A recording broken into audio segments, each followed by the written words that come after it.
Seus filhos, seus irmãos e irmãs, e até a sua própria vida, mais do que a mim, não pode ser meu discípulo. E aquele que não carrega a sua cruz e não me segue, não pode ser meu discípulo.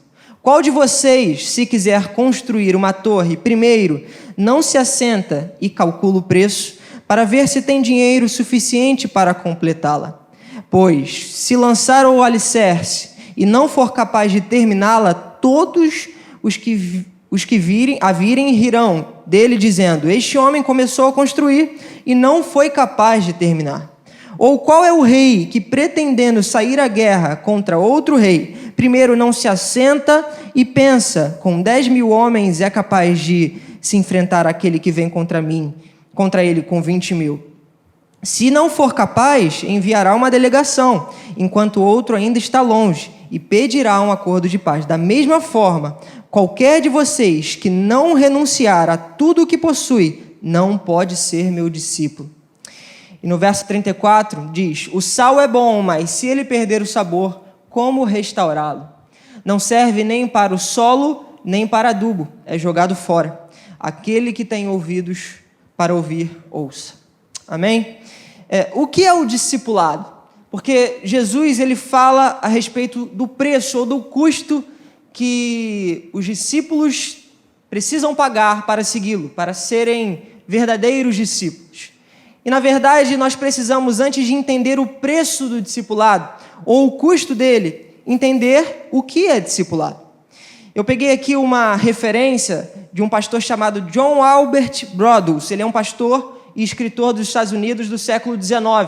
E ele conceitua o discipulado dizendo assim: discipular uma pessoa para Cristo é trazê-la para a relação de pupilo e mestre, tomar seu jugo de instrução autoritativa, aceitando o que ele diz como verdade, porque ele o diz, e submetendo-se às suas exigências como certas, porque ele as fez. Então, ser discípulo é se colocar no lugar inferior ou no lugar de submissão, crendo que o seu mestre o instruirá e o guiará de maneira correta, submetendo às suas ordenanças, porque ele as fez, submetendo a sua instrução, porque ele diz que essa instrução é a correta. Então, ser um discípulo é ser um aprendiz. Ser um discípulo é seguir as orientações de determinado mestre.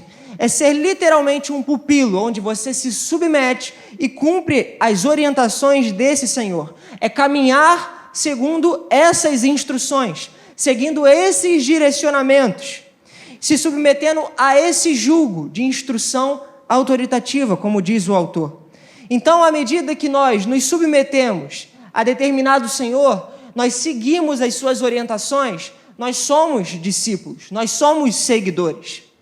E a questão toda é que Jesus, diante dessa multidão que o seguia, que estava atrás dele e o seguindo, ele vira para ela e começa a explicar, ou ele se sente na responsabilidade de instruí-la a respeito do custo do discipulado, do custo que essa multidão deveria pagar para o seguir. Ele começa a esclarecer o preço do discipulado. Então ele deixa claro, aqui no início dos versos, que a vida que ele propõe aos seus discípulos, aos seus seguidores, é uma vida de total renúncia. Renúncia a tudo aquilo que diz respeito à nossa carnalidade, à nossa humanidade. O que Jesus está dizendo é que para ser um verdadeiro discípulo, nós precisamos segui-lo e colocá-lo em primeiro lugar das nossas vidas. Mas por que Jesus, ele sentiu a necessidade de explicar o custo do discipulado? No início do verso diz assim: uma grande multidão ia acompanhando Jesus. Existia uma multidão acompanhando a Jesus. Por quê? Essa multidão, ela estava seguindo a Jesus por diversos motivos. Esses homens, eles eram dos mais variados. Eram os discípulos, eram pessoas que eram curiosas, eram pessoas que estavam ali só para conseguir alguma coisa ou para conquistar determinadas coisas. Então, por entender que existia um misto de pessoas ali, ele se sentiu na necessidade de esclarecer para essas pessoas o custo para segui-lo, o verdadeiro custo para segui-lo. E dentro dessas pessoas que estavam seguindo, dessa multidão, eu quero destacar dois tipos de pessoas diferentes: os discípulos e a multidão. São duas pessoas ou dois tipos de pessoas totalmente diferentes: a multidão e o discípulo. As multidões, aqueles que seguiam por diversos motivos, e os verdadeiros discípulos de Jesus Cristo. E qual é a diferença fundamental entre esses dois tipos de pessoas? E eu quero ler com você João capítulo 6, do verso 25 ao verso 27, que fala a respeito de um contexto muito interessante, em que Jesus estava diante de uma multidão também. Qual é o contexto desse texto? Lá no verso 25 e no verso 27, aconteceu exatamente no momento posterior à multiplicação dos peixes e dos pães. Quem conhece aqui esse milagre? A multiplicação dos peixes e dos pães. Jesus pega ali aqueles peixes e aqueles pães e multiplica eles para aquela grande multidão. Jesus estava diante desse povo e ele viu esse povo com fome, com necessidade, e ele resolveu fazer um milagre para a glória do Senhor e para que aquele povo ele fosse alimentado. Então ele pega os 5 pães e os 2 peixinhos que tinham ali e ele multiplica e faz aquele grande milagre. E aquele povo ele se alimenta daquele pão e daquele peixe e eles saem dali satisfeitos. Posterior a isso, Jesus meio que quase sendo encurralado pela multidão, porque eles queriam forçar o reinado de Jesus sobre eles, ele se distancia daquelas pessoas e vai orar. Os discípulos, eles pegam o barco e ultrapassam o mar, eles vão para o outro lado do mar. No meio do mar, eles se deparam com uma tempestade, e aí Jesus, ele anda sobre as águas, acalma a tempestade e vai para o barco. No outro dia, Jesus e os discípulos estão do outro lado do mar, e aquela multidão não estava mais com Jesus. Dentro desse contexto de João capítulo 6, foi exatamente nesse momento em que a multidão, não achando Jesus, eles passam para o outro lado do mar para procurar por Jesus. E esse é o contexto, é exatamente esse o momento que nós vemos aqui no verso 25. Então, quando essa multidão encontra com Jesus do outro lado do mar, depois da multiplicação dos peixes, Jesus se depara com elas e acontece o verso 25, que diz assim: quando o encontraram do outro lado do mar, perguntaram-lhe: Mestre, quando chegaste aqui? Jesus respondeu: a verdade é que vocês estão me procurando, não porque viram os sinais milagrosos, mas porque comeram os pães e ficaram satisfeitos. E ele diz no verso 27, não trabalhem pela comida que se estraga, mas pela comida que permanece para a vida eterna, a qual o Filho do Homem lhes dará. Deus, o Pai, nele colocou o seu selo de aprovação. E aqui nós vemos Jesus confrontando essa multidão, não porque eles eram homens maus, mas porque eles estavam com um conceito ou uma ideia errada de quem Deus era ou de quem Jesus era. Então a multidão ela foi alimentada, e por esse motivo, porque foram saciados em suas necessidades, que eles seguiram Jesus novamente. E aí Jesus, entendendo isso, entendendo que eles estavam à procura do alimento de Jesus e não do próprio Cristo, que ele os confronta, dizendo: vocês não devem me buscar porque eu lhes dou alimento. Vocês não devem me buscar porque eu sacio as suas necessidades. Vocês devem me buscar porque eu sou o que é. Eu sou o Cristo, o Filho de Deus. Eu sou o Cristo enviado para saciar as suas necessidades, as mais íntimas do seu coração, que pão e peixe não vão saciar, que pão e peixe não vão supri-las. E o que Jesus está falando aqui é que o verdadeiro discípulo não busca Cristo pelo que ele dá, mas sim o Cristo pelo que ele é. Os verdadeiros discípulos não o buscam somente quando ele dá alguma coisa para eles, mas sim porque Cristo é, por conta dos seus atributos e por conta da missão de Cristo em nossas vidas. E aqui ele diferencia porque Cristo deseja que o alvo da nossa satisfação e do nosso deleite esteja na pessoa dele, em tudo que ele oferece. É por isso que no meio da adversidade, no meio da luta, como nós falamos aqui, nós podemos estar alegres, porque Deus não muda. Embora as circunstâncias mudem, Deus não muda. E porque o alvo da nossa satisfação está nele, em algo que não muda, o nosso coração se tranquiliza, o nosso coração se satisfaz, o nosso coração se aquieta. E são esses os verdadeiros discípulos, que não seguem Jesus somente quando as coisas estão boas, mas quando Jesus é o que Ele é. Quando Jesus está, os discípulos seguem, porque Jesus é o alvo da sua satisfação. Então muitos têm andado como essa multidão, correndo de lá para cá, buscando de bênção em bênção, buscando de prosperidade em prosperidade, felicidade em felicidade, atrás de coisas que passam, atrás de coisas que são perecíveis. E aí Jesus, no verso 27, diz: não corram atrás do pão que perece, não corram atrás do pão e do peixe que acaba, porque quando ele acabar, vocês sentirão fome novamente. Mas quando vocês comerem do alimento que os alimenta para a vida eterna, nunca mais terão fome e sede novamente. Nunca mais terão necessidades, porque eu entrarei no seu coração e suprirei as suas carências mais íntimas do seu ser, os seus sentimentos, as suas necessidades, tudo que eu sou saciará o seu coração. As pessoas costumam falar que Deus, Ele é do tamanho exato do buraco que existe no seu coração, ou da necessidade que você tem. Jesus preenche exatamente aquilo que nós precisamos no nosso coração. E é isso que Ele está falando, que Ele necessita de discípulos, e não apenas de pessoas que o seguem.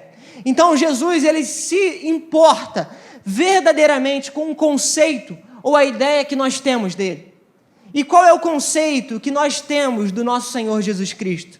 Nós vemos lá em Lucas 9, quando Jesus pergunta para os seus discípulos, para Pedro especificamente, perguntando o que as multidões acham a respeito do Cristo. O que as multidões entendem a respeito de Cristo, o que Ele é. Jesus pergunta: o que as multidões dizem a respeito de mim? E aí os discípulos respondem: alguns acham que o Senhor é Elias, outros acham que o Senhor é um dos profetas, outros acham qualquer coisa. E aí Jesus vira para eles e pergunta: e o que vocês, meus discípulos, entendem a respeito de mim? O que vocês acham a respeito de mim? O que vocês dizem que eu sou? E aí Pedro responde: o Senhor é o Cristo de Deus. O Senhor é o Cordeiro Pascal. E é isso que importa. E é esse o centro do nosso objetivo como vida. Entender quem Cristo é. E a partir desse conceito certo de quem Cristo é, as nossas expectativas estarão alinhadas com quem Ele é. E as nossas expectativas, elas não serão frustradas, porque estarão fundamentadas em um conceito correto a respeito de Deus. Quando temos um conceito errado a respeito de Deus, nós nutrimos expectativas erradas e esperamos de Deus, de Cristo, aquilo que Ele não ofereceu.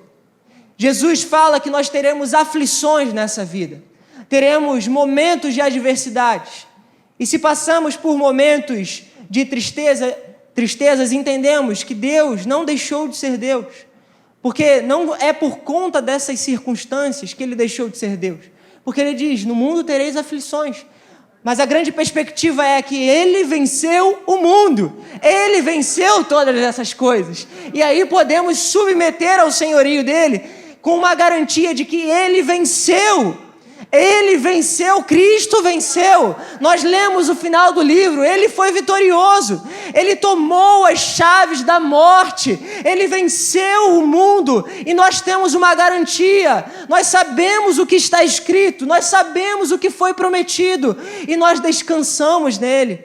Nós descansamos porque devemos ser verdadeiros discípulos de Jesus, e eu acho que esse é o grande problema da igreja hoje em dia. Nós temos um conceito errado a respeito de Cristo. E quem Cristo é para você? Cristo é um cara legal, porque existem muitos adeptos de Cristo, muitas pessoas que acham legal Jesus. Jesus é um cara bom que fala sobre o amor, mas Jesus não é qualquer coisa que nós achamos. Jesus é aquele que foi revelado através das Escrituras. Então existem muitos adeptos, mas poucos discípulos. Existem muitas multidões que o seguem, mas poucos verdadeiros discípulos que submetem ao seu jugo de instrução autoritativa, o seu jugo de instrução, o seu fardo que é leve e suave, e submetem a sua palavra e aos seus mandamentos. Existem poucos assim, e que o Senhor Jesus Cristo libere uma graça sobre nós, com misericórdia, para que nós possamos ser verdadeiros discípulos, nós possamos ser verdadeiras pessoas que submetem e seguem ao Senhor Jesus com o coração totalmente entregue a Ele, para que Ele libere sobre nós o seu jugo, o seu fardo sobre nós, para que Ele libere a sua graça sobre nós, para que a gente viva uma vida olhando para a eternidade. Esse é o nosso objetivo. Entendendo o valor ou a diferença do discipulado, nós precisamos agora entender o preço. E para isso eu quero que você abra em Filipenses, capítulo 3, nós vamos ler do verso 4 ao verso 11, mais uma vez vai estar projetado ali, você pode ler com a gente. E aqui o apóstolo Paulo, ele está falando daquilo que ele precisou abrir mão para seguir a Cristo, daquilo que ele considerou perda para poder ganhar a Cristo. No capítulo 3, no verso 4, diz assim, verso 4, parte B do verso 4. Se alguém pensa que tem razões para confiar na carne, eu ainda mais. Aqui o apóstolo Paulo está falando, aqueles que têm razões, que pensam ter razões para confiar na sua capacidade ou nas coisas desse mundo, eu ainda mais. E aí ele começa a discricionar, a falar o porquê disso. Ele fala, circuncidado no 8º dia de vida, pertencente ao povo de Israel, à tribo de Benjamim, verdadeiro hebreu, quanto à lei, fariseu, quanto ao zelo, perseguidor da igreja, quanto à justiça que há na lei, irrepreensível. E no verso 7 ele diz, mas o que para mim era lucro, passei a considerar como perda por causa de Cristo. Mais do que isso, considero tudo como perda comparado com a suprema grandeza do conhecimento de Cristo Jesus, meu Senhor, por quem perdi todas as coisas. Eu as considero como esterco para poder ganhar a Cristo e ser encontrado nele, não tendo a minha própria justiça que procede da lei, mas a que vem mediante a fé em Jesus Cristo, a justiça que procede de Deus e se baseia na fé. Paulo, ele tinha razões aqui para confiar na sua carne, razões para confiar no seu potencial, na sua capacidade, naquilo que ele poderia fazer. Ele tinha do que abrir mão para poder ganhar a Cristo. Ele tinha razões para confiar nas suas capacidades, mas ele decidiu escolher deixar tudo de lado para poder ganhar a Cristo. Ele escolheu renunciar todas as coisas para que ele pudesse conquistar a vida eterna, para que ele pudesse ganhar a Cristo e viver uma vida submetendo a sua palavra. Invariavelmente, todos nós precisaremos uma hora, uma escolha, em um momento, decidir deixar todas as coisas de lado para poder ganhar a Cristo. Considerar tudo aquilo que nós somos como perda, como esterco, para que possamos pagar esse preço, renunciando a nós mesmos para poder ganhar a Cristo. Então, qual é o preço e o custo? Renunciar a nós mesmos, renunciar ao nosso coração pecaminoso, renunciar à nossa carne. Por quê? Porque da mesma forma que o valor que Paulo dava para ganhar a Cristo era inferior a tudo que ele poderia ganhar, nós também devemos considerar tudo isso como inferior, como algo menor, para poder ganhar as riquezas gloriosas do conhecimento de Deus, de Jesus Cristo nosso Senhor. Só assim poderemos ser verdadeiros discípulos, porque o valor que Paulo dava para ganhar a Cristo era maior em comparação com aquilo a que ele poderia se apegar. Ele poderia se apegar a diversas coisas. Ele poderia se apegar aos seus títulos terrenos. Ele era perseguidor da igreja. Ele era zeloso para com a palavra do Senhor. Ele era conhecido, ele foi instruído na lei. Ele foi ensinado, ele tinha uma reputação. E ele fala, eu considero todas essas coisas como esterco, porque o conhecimento de Cristo é melhor do que todas essas coisas. O conhecimento de Cristo enche o meu ser de uma forma que o alvo principal da minha vida não é conquistar somente as coisas terrenas, mas é conquistar a vida eterna com Cristo Jesus. E aqui nós temos uma diferença entre a multidão e o verdadeiro discípulo. O verdadeiro discípulo tem como alvo da sua vida conquistar a Jesus Cristo, viver uma vida submetida a Ele. Então nós precisamos entender o preço dessa renúncia, o preço de deixar todas as coisas de lado. E em Lucas 14, no verso 6, o Senhor Jesus fala dessa renúncia, fala desse ato de deixar todas as coisas de lado. No verso 26 ele diz assim: se alguém vem a mim e ama o seu pai, sua mãe, sua mulher, seus filhos, seus irmãos e irmãs, e até a sua própria vida mais do que a mim, não pode ser meu discípulo. Nós devemos deixar de ter todas as coisas, ou nós devemos ter as coisas, mas considerá-las inferiores ao conhecimento de Cristo? Essa é uma questão.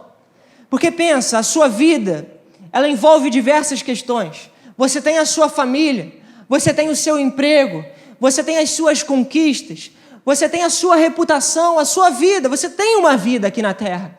Nós vivemos uma vida aqui na terra.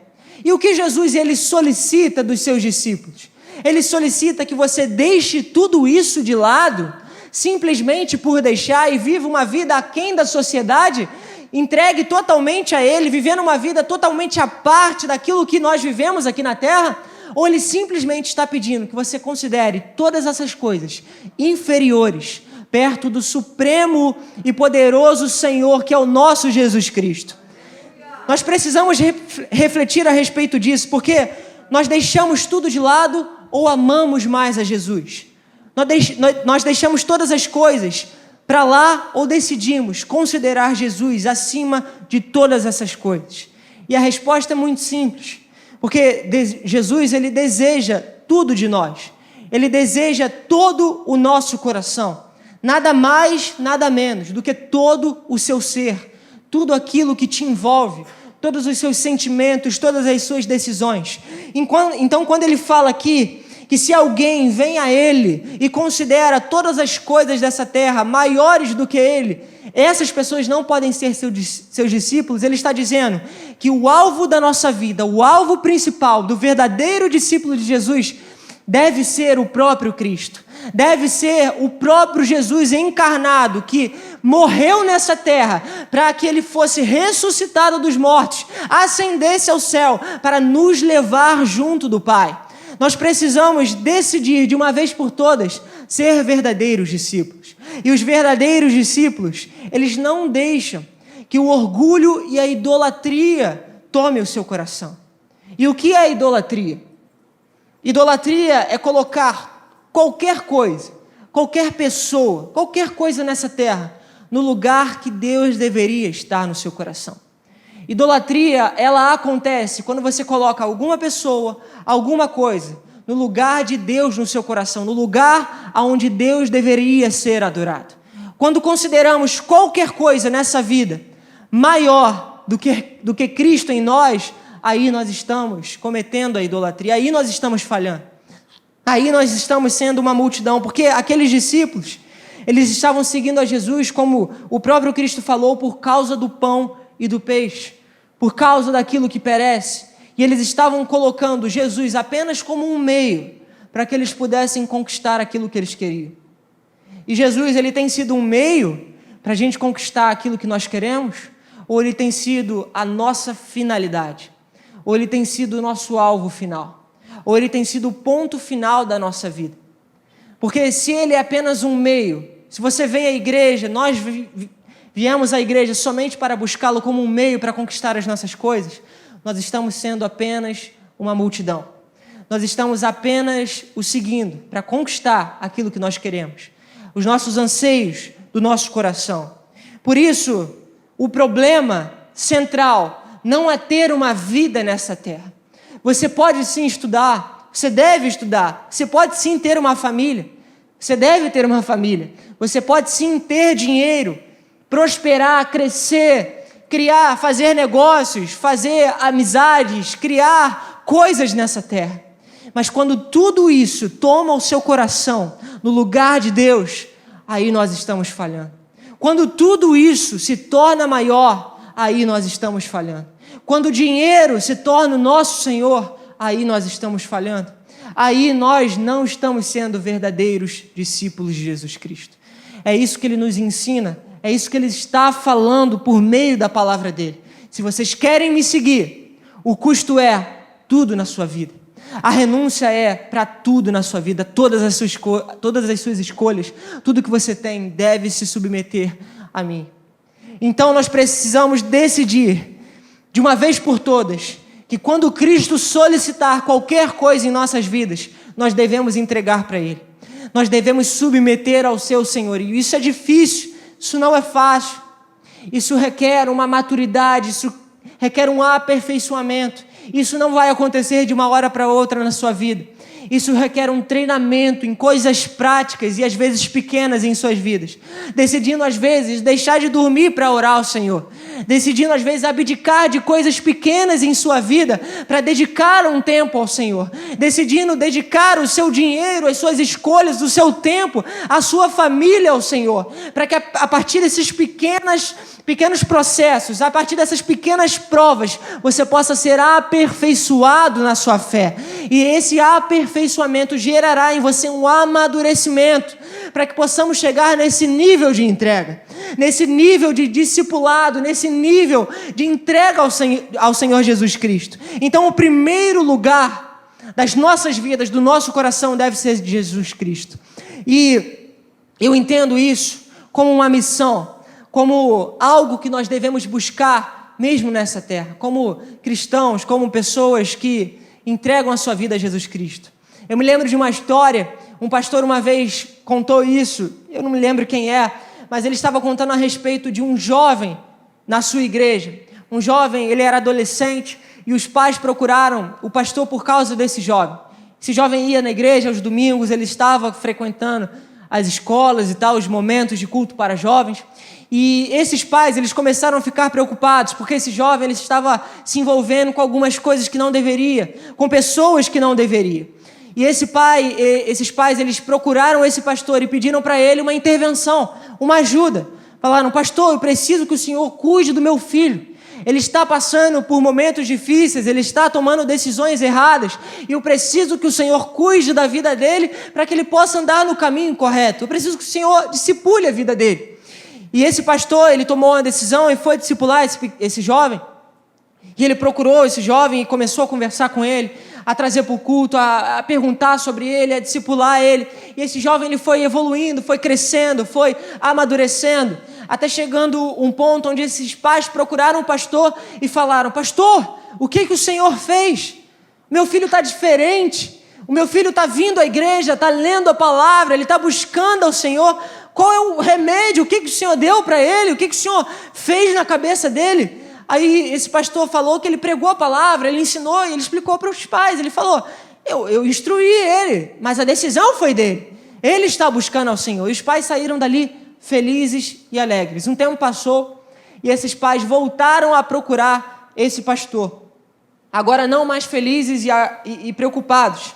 E eles viraram para o pastor e falaram assim: pastor, aconteceu algo diferente, nosso filho está estranho de novo. Ele está vindo com uns assuntos estranhos, ele está vindo com uns papos estranhos, eu não sei o que está acontecendo. Ele falou sobre ser missionário na Ásia, pastor. Ele está falando sobre se mudar para a Ásia e ser um missionário, e ser um pastor, e ser uma pessoa que prega a palavra. E a gente está doido porque ele está querendo largar a faculdade, ele está querendo deixar tudo de lado, ele já conseguiu o financiamento, ele já conseguiu tudo, ele está indo para lá, pastor, ajuda a gente. E aquele pastor virou para os pais, sem entender muito, e ele falou: o que vocês querem que eu faça? Querem que eu transforme o filho de vocês em um bom cidadão, em uma pessoa que orgulha vocês, que traz bons resultados para vocês, ou quer que eu transforme o filho de vocês em um verdadeiro discípulo? Porque um verdadeiro discípulo entrega tudo para o Senhor. Quando o Senhor o chama, quando o Senhor confirma, quando o Senhor confirma no coração da liderança, quando o Senhor confirma no coração de pessoas E ele guia as pessoas, o verdadeiro discípulo está pronto e apto para abrir mão de todas as coisas por causa da missão de Jesus Cristo. E aqueles pais pararam e falaram: é verdade, eu preciso entender o que eu estou buscando para a vida do meu filho e o que eu estou buscando para a minha vida. Nós não lemos a palavra, nós não viemos à igreja todos os domingos simplesmente para ser bons cidadãos, simplesmente para ser corretos, simplesmente para conquistar o que queremos, mas para sermos verdadeiros discípulos de Jesus, aptos para o trabalho, para que quando Cristo chame, nós possamos dizer: eis-nos aqui, Senhor, para o trabalho da tua obra. Eu não estou dizendo que você deve ser um missionário longe daqui. Eu não estou dizendo que só os discípulos, os verdadeiros discípulos, são aqueles que vão e largam tudo de lado. Eu estou dizendo que quando Cristo chama, nós dizemos sim porque somos discípulos. Quando Cristo chama, nós devemos estar preparados para a sua obra. Os verdadeiros discípulos de Jesus Cristo estão prontos para largar tudo por causa da missão dele. Estão prontos para viver uma vida submetendo a sua vida, as suas escolhas ao trabalho e à obra do Senhor Jesus Cristo. Os verdadeiros discípulos são aqueles que submetem a missão de Jesus Cristo aqui na terra. A partir da igreja, que é a extensão, o corpo de Cristo, os verdadeiros discípulos são esses. E o que nós estamos escolhendo em nossas vidas?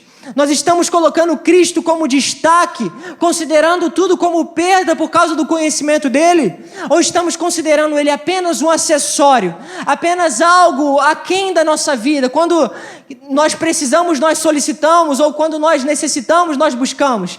O que nós estamos entendendo, ou o que nós estamos fazendo com a nossa vida em prol de Cristo? Essa é a questão, esse é o ponto central. Nós precisamos literalmente tomar a cruz de Cristo e aceitar o jugo da caminhada. No verso 27, o Senhor Jesus diz assim, ele complementa dizendo: e aquele que não carrega sua cruz e não me segue, não pode ser meu discípulo. Necessariamente, para sermos discípulos, precisamos tomar a cruz e seguir a Jesus Cristo. Precisamos negar a nós mesmos. A cruz, naquela época, ela simbolizava uma morte pública. Ela simbolizava algo ruim, algo doloroso. Então, o que Jesus ele quer dizer quando ele diz que nós devemos tomar a nossa cruz? O que ele quer dizer quando ele nos chama para tomarmos a nossa cruz e seguirmos? O que ele quer dizer com isso? O que ele quer dizer é que nós devemos viver uma vida nessa terra, submetendo ao seu senhorio, tomando a sua cruz e vivendo a morte nessa terra como estilo de vida. Não somente como um momento ruim da nossa vida. Por vezes a gente acha isso, que tomar a cruz é viver um momento de adversidade, viver um momento de tristeza, mas tomar a cruz é um estilo de vida que nós devemos viver. Tomar a cruz é viver uma morte pública diariamente, dizendo que nós morremos para o nosso eu, nós morremos para a nossa carne. Então o que Cristo está falando é que vocês morram para a sua carne, para que vocês possam me seguir. Esse é o custo do discipulado. Essa é a vida que eu estou propondo para vocês. Morram, entreguem tudo que vocês têm, para que vocês, uma vez morrendo com Cristo, possam viver com Ele também, possam viver uma vida eterna, possam viver com Cristo, compartilhando das suas dores, da mesma forma como vocês compartilharam da morte, que vocês compartilhem também da vida. E nós morremos para o nosso eu, para que possamos ter um reconhecimento público de que Jesus é o nosso Senhor, uma confissão pública do negar a nós mesmos, uma confissão pública onde nós dizemos que eu digo não à minha carne, não aos meus desejos, não simplesmente ao que eu quero conquistar nessa terra, mas ao que eu quero conquistar na vida eterna. Então Jesus está dizendo: tomem a sua cruz. Ele está dizendo: carreguem uma cruz pesada de madeira, com uma madeira transversada, que você vai aparecer diante das pessoas, às vezes doendo, sofrendo, mas que você vai viver uma vida após ela, mas que eu vou ressuscitá-lo, para que você viva uma vida eterna, porque eu morri, tomei do inferno, do diabo, as chaves da morte, as chaves do inferno, e tomei para mim, e eu conquistei a vida eterna. Então o que ele está dizendo é: tome a sua cruz e siga a minha vida, siga as minhas instruções. E nós devemos seguir a Jesus Cristo, tomando a sua cruz, negando a nós mesmos, negando a minha carne. Porque Jesus, ele complementa esse ensino de tomar a sua cruz, evidenciando o negar a si mesmo, como um complemento, como a mensagem central do tomar a sua cruz. Do tomar a sua cruz e o seguir, ele está dizendo: negue-se a si mesmo e me siga. Renuncie a sua carne, renuncie os seus desejos. Precisamos, de uma vez por todas, ser humildes e capazes de dizer: Senhor, eu me submeto ao seu jugo de instrução. Senhor, eu me submeto aos seus mandamentos. Nós não estamos brincando de ser igreja. Nós não estamos brincando aqui de simplesmente fazer as coisas, de viver uma vida fazendo manutenções nesse local e vivendo num prédio onde somos apenas pessoas que vêm a um local de culto para viver um entretenimento, para viver qualquer coisa que não seja a pregação da palavra e a vida com Jesus. Nós não somos igrejas assim. A igreja de Jesus Cristo é uma igreja que vive segundo a sua palavra. São verdadeiros discípulos de Jesus Cristo. Essa igreja tem essa visão de tornar pessoas verdadeiros e frutíferos discípulos de Jesus Cristo. Esse é o nosso alvo, sermos discípulos de Jesus Cristo, verdadeiros discípulos, humildes, capazes de aceitar com humildade. E Jesus fala de quem é o reino dos céus, ou quem pode conquistar essa vida eterna, e ele fala que nós devemos ser como crianças. E em que sentido?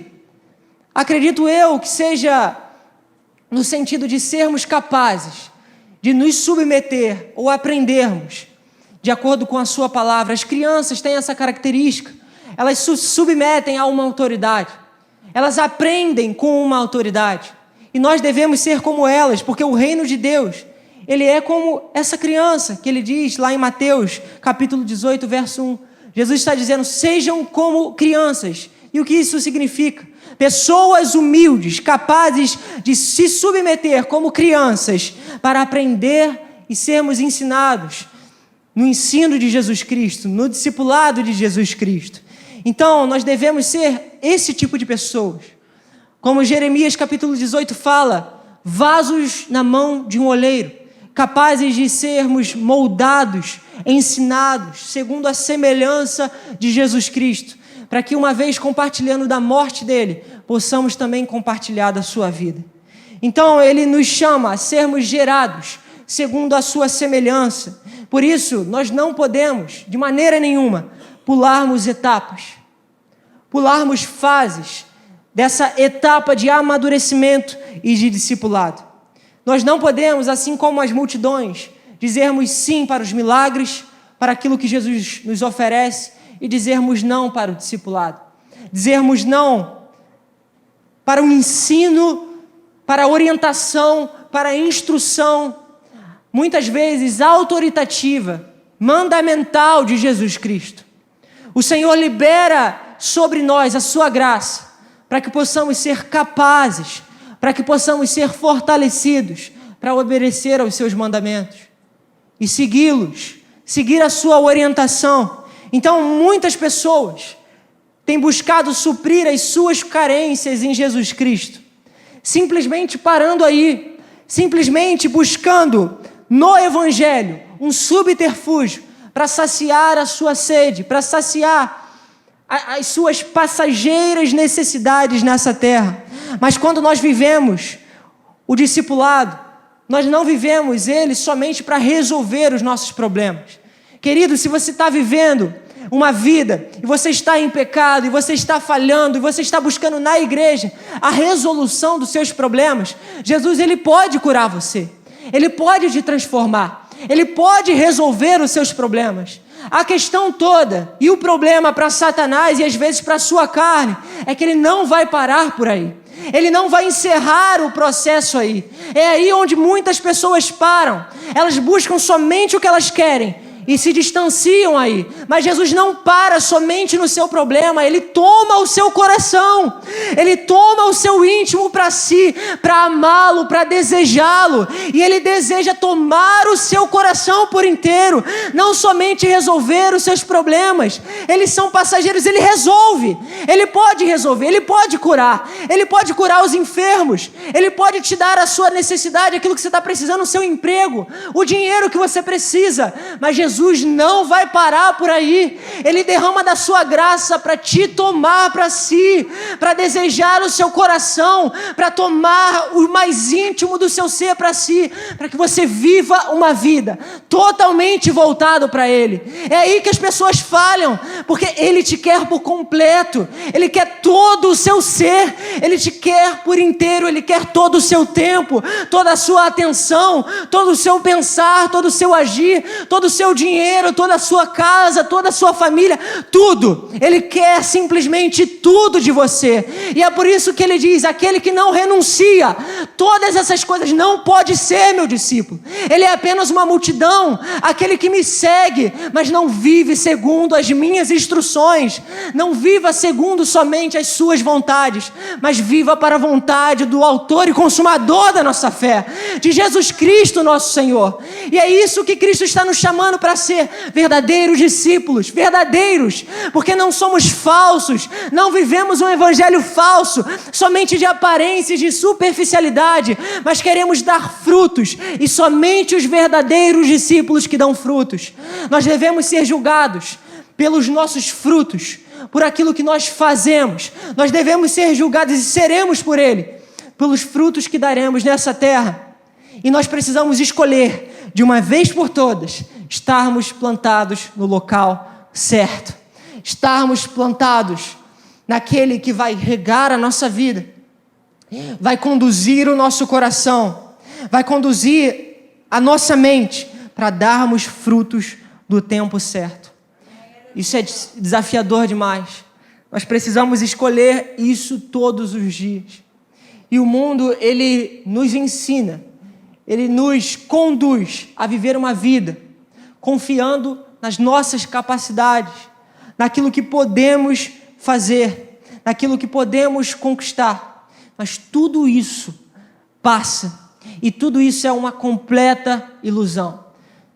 Jesus, ele deve ser o chão que nós pisamos. Jesus deve ser o fundamento pelo qual baseamos a nossa vida. Porque senão, toda e qualquer garantia na sua vida será uma completa ilusão. Será uma completa perda de tempo. Aonde você tem colocado o seu coração?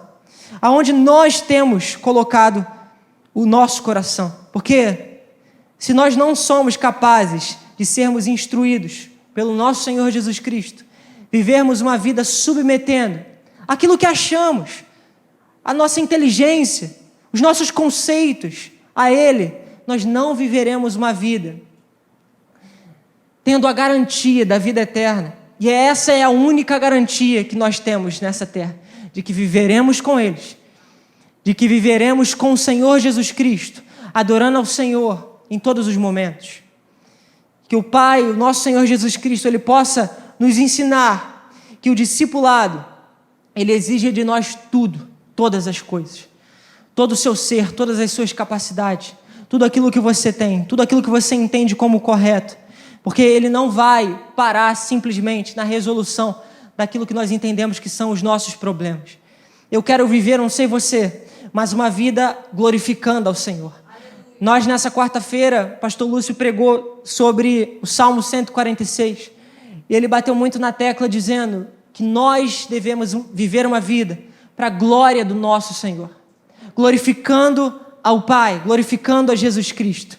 E o que é uma vida para a glória do Senhor Jesus Cristo, se não uma vida de discipulado, se não uma vida de submissão ao seu senhorio, se não uma vida de completa humildade, deixando de lado todo orgulho e altivez humana, submetendo a sua palavra e ao seu senhorio. Precisamos viver para a glória dele, e esse é o desafio da nossa caminhada, esse é o desafio da nossa vida, como pessoas que são sim falhas, Mas o Senhor Jesus Cristo, no meio de toda essa falha, Ele foi enviado para a terra para morrer e nos redimir de todo pecado, nos limpar, nos lavar através da sua graça, não sendo merecedores, mas por conta da glória dele, ele se entregou, deixando de lado toda a sua majestade, se tornando ser humano e vivendo as nossas falhas, para que vivendo as nossas falhas ele pudesse ser aprovado e vencendo a morte, nos levar para junto do Pai. Por isso podemos nos apresentar diante do Senhor, crendo que através da graça do Senhor Jesus Cristo, Ele será o intermediador da nossa vida para com o Pai. E vivemos uma vida entregue a Ele, entregue totalmente ao Senhor Jesus Cristo. E são em atos práticos, e são em todos os momentos da sua vida. Eu me lembro de um momento, eu acho que foi ano passado, ou em 2019, que eu fui para um congresso. E eu me lembro que nesse congresso, era um congresso de 12 horas, em sequência, em São Paulo, lá no Allianz Parque. E a gente estava lá o dia todo e muitos pregadores e muitos preletores. E dentre eles tinha um homem chamado Loren Cunningham. Esse homem, ele é o fundador da Jocum, Jovens com uma Missão, se eu não me engano, a sigla. E esse departamento, esse homem, eles são uma agência missionária. E eles discipulam jovens de todas as nações, para que eles sejam enviados para pregar o Evangelho. E esse homem, ele foi pregar, ele foi dar uma palavra nesse congresso. E eu me lembro até hoje muito bem da pessoa que estava anunciando o nome dele. Ele disse assim: olha só, vem uma pessoa agora falar para vocês, e eu quero que vocês prestem atenção em cada palavra que esse homem vai falar. E ele disse que esse homem, ele era vivo, o maior evangelista que ele já conheceu. Ele tinha ido a simplesmente todos os países do planeta Terra a pregar o Evangelho, durante toda a sua vida. Ele já é um homem bem idoso. E ele disse assim: prestem atenção em cada detalhe que ele falar. Ele é um discipulador de jovens. Ele é um discipulador de jovens missionários. E eu quero que vocês prestem atenção no que ele vai falar. E aí ele começou a falar, eu lembro que o pessoal sentou, eu sentei, fiquei prestando muita atenção. E aí começou a acontecer um rebuliço ali na minha frente, um movimento diferente que eu não estava entendendo. E aí o pessoal estava de pé, porque às vezes não dava para enxergar direito. E eu comecei a entender o que estava acontecendo. Era uma pessoa que ela estava sentada numa cadeira de rodas, assistindo ao pregador, e algumas pessoas começaram a orar em volta dessa pessoa. E aí, enquanto o Loren Cunningham pregava, e aquelas pessoas começaram a orar, e aí eu vi aquilo crescendo, aquele movimento crescendo. Aí quando tinha 2, depois começou a passar a ter 10, a passar a ter 15. Quando eu vi, tinham, 30 pessoas em volta daquela pessoa orando, cantando, gritando. E aí a gente estava na parte da arquibancada, ali embaixo também, no palco, não sei como é que eles chamam, na parte do campo mesmo, começaram a olhar para cima também, e a orar, a interceder. Quando eu vi, tinham cerca de, 100 pessoas, 150 pessoas em volta, prestando atenção. O estádio é muito grande, né? Então, às vezes, a pessoa que está longe não percebe. Então, aquele movimento ali aconteceu naquela parte, e as pessoas começaram a cantar, enquanto aquele homem falava. E aí eu fiquei lembrando daquilo que a pessoa que veio antes dele falou: prestem atenção, esse homem é um discipulador, vocês precisam aprender. E aqueles jovens empolgados ali, orando, cantando, começaram a cantar e a gritar muito alto, a ponto de eu não conseguir mais prestar atenção, que o barulho era tão grande que era mais alto que o microfone. E aquilo ali foi se tornando maior, aí veio um bombeiro para entender a situação, virou uma grande aglomeração, né? E aquilo ali passou, começaram a orar, a menina do meu lado estava gritando, o outro estava gritando, tudo é válido. Mas aquilo passou, aquela pessoa continuou sentada na cadeira de rodas, eu entendi que eles estavam orando para aquela pessoa ser curada.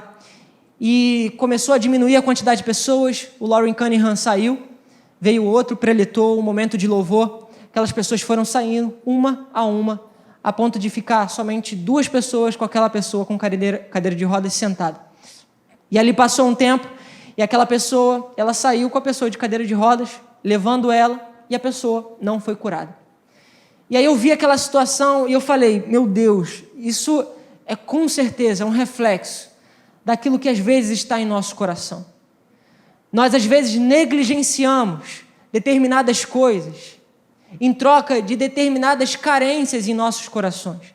determinados movimentos que são válidos no seu momento certo e adequado. E deixamos de lado o mais importante, que é o discipulado de Jesus Cristo. Aquelas pessoas, elas estavam ali com o movimento correto, orando por um inferno, crendo nos ensinamentos de Jesus Cristo, mas não era o momento correto. Não era o momento de fazer aquilo. E aí eu levo para a minha vida e eu começo a refletir no meu coração: Senhor, quantas vezes eu tenho deixado de lado o seu ensino, o seu discipulado, em troca do movimento, que às vezes é empolgante demais e alegre e muito feliz. Quantas vezes eu tenho deixado de lado aquilo às vezes que é chato, que é a correção, que é a instrução, que é a autoridade de Jesus Cristo sendo liberada sobre minha vida em prol de movimentos onde eu sou o principal, onde eu sou o protagonista. Senhor, eu não quero ser o protagonista.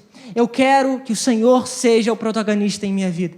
Eu quero que o Senhor seja o centro e o seu ensino, a sua instrução, seja o centro do desejo do meu coração. E a minha escolha, ela deve refletir isso. As minhas escolhas, elas devem refletir esse ensinamento de que Jesus Cristo é o centro, acima de qualquer milagre, acima de qualquer cura, acima de qualquer necessidade sendo suprida. Jesus Cristo é o nosso Senhor e o seu ensinamento deve estar acima de qualquer coisa em nossas vidas. Quando aprendemos isso, entendemos essa instrução, amadurecemos a tal ponto onde todas essas coisas acontecerão no seu tempo e momento certo. Precisamos entender o tempo para as coisas, amadurecermos na fé de uma vez por todas, não entendendo que a nossa vida é para ser como a multidão seguir a sua vida, simplesmente buscando aquilo que Cristo pode oferecer, mas buscando o Cristo que oferece todas as coisas que nós precisamos. Por isso que quando nós buscarmos o reino dele em primeiro lugar, todas as coisas são acrescentadas. Por isso que quando buscarmos a ele, acima de todas as coisas que ele pode entregar, e é consequência, quando buscarmos a ele, ele vai liberar dos céus aquilo que precisamos. E essa orientação está por toda a palavra, está por todo o ensinamento de Jesus Cristo. Eu preciso me posicionar como um verdadeiro discípulo. A visão dessa igreja é essa: tornar pessoas verdadeiros e frutíferos discípulos de Jesus Cristo. Não que não vão dar frutos, mas vão dar frutos no tempo certo. Então, eu quero que você pense que às vezes nós precisamos parar, dar um passo para trás, entender se a minha vida está ou não submetida ao discipulado do Senhor Jesus Cristo. Quero chamar aqui a equipe de louvor, já estou terminando, você pode ficar de pé. Porque todo esse ensinamento, tudo isso nos leva para um lugar. Tudo isso nos conduz a uma vida. E eu tenho a certeza de que a vida, ou de que a nossa vida, quando nós entregamos ao verdadeiro discipulado, nós viveremos a prosperidade do Senhor Jesus Cristo. Mas nós não podemos inverter os processos. Nós não podemos buscar a prosperidade por meio de Jesus Cristo. Precisamos, de uma vez por todas, como igreja, decidir o que está no nosso coração.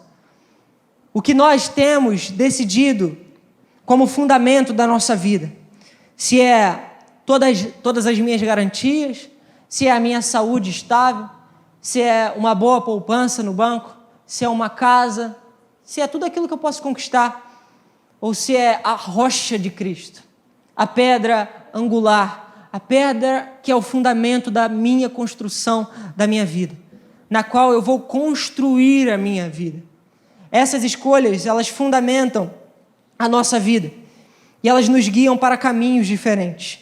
Eu quero que você feche seus olhos agora e sonde o seu coração, sonde a sua vida, sonde as suas escolhas e os seus pensamentos e comece a refletir a respeito do que você é e do que você entende por ser o discipulado de Jesus Cristo.